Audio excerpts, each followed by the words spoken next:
Hi, I'm Chadwick, and this is Science Nuts. I'm one of those crazy people that love science, and this segment is about logarithms. This is going to provide you the basic information to understand how to use logarithms with kinetics in general chemistry.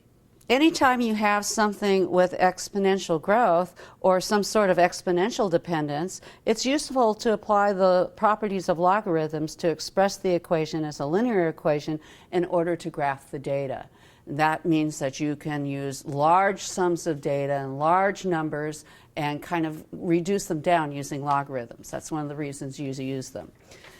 So why review logarithms? Well, they're used in chemistry, they're used in biology, and they're also used in physics. For example, in chemistry we use logarithms a lot for the Arrhenius equation, first order kinetics, and so on. In biology you can use logarithms thinking about determining a shelf life of a pharmaceutical, the aging, extrapolating ages, and enzyme kinetics. And it's also used in physics extensively for temperature dependence. In fact, Savant Arrhenius in 1896 was the first scientist to attempt to explore global warming due to the temperature effects of the Earth's surface due to atmospheric changes in CO2 concentrations.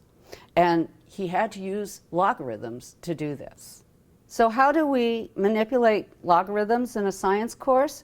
First, you need to know the definition of a logarithm. It's easy enough to see by example.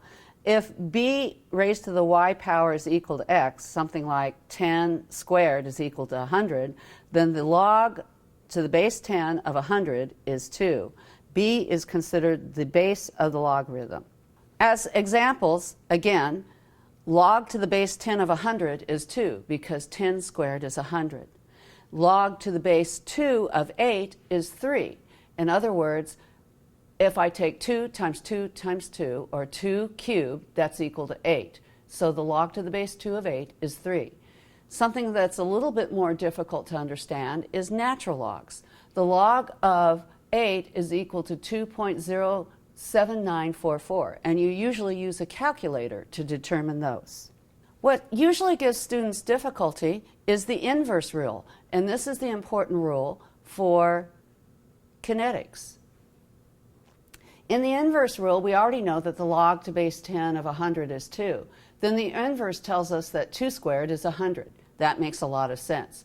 The way one would typically write this is 10 to the log of x is equal to x. In other words, 10 to the log of 100, which is 2, is equal to 100. If ln of 8 is equal to 2.79, then all we do for the inverse power is take e and raise it to the power of the result of the logarithm. So e to the 2.079 gives you back 8. Always raise it, use your powers, e raised to your result gives you back this number. Another way of writing this that's very important to understand is e to the ln of x is equal to x. So in order to understand kinetics, there's a couple of log properties that are important. One is the product rule, and the other is the quotient rule. In the product rule, this is simply multiplication. If we think about the rules of exponents, if you multiply two powers together, their exponents add.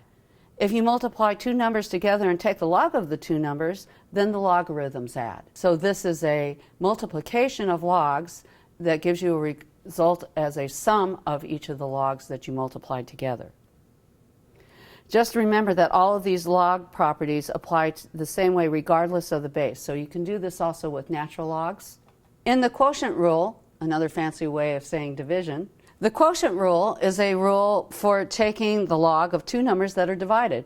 If x is divided by y, then the log of x divided by y is the difference between the logs of x and y. So ln of x divided by y is equal to ln of x minus ln of y. So that's the basics for logarithms in order to understand kinetics in chemistry. So in another section, we'll be looking at logarithms and how they apply to kinetics in terms of the first order kinetics and the Arrhenius equation. So thanks for watching Science Nuts.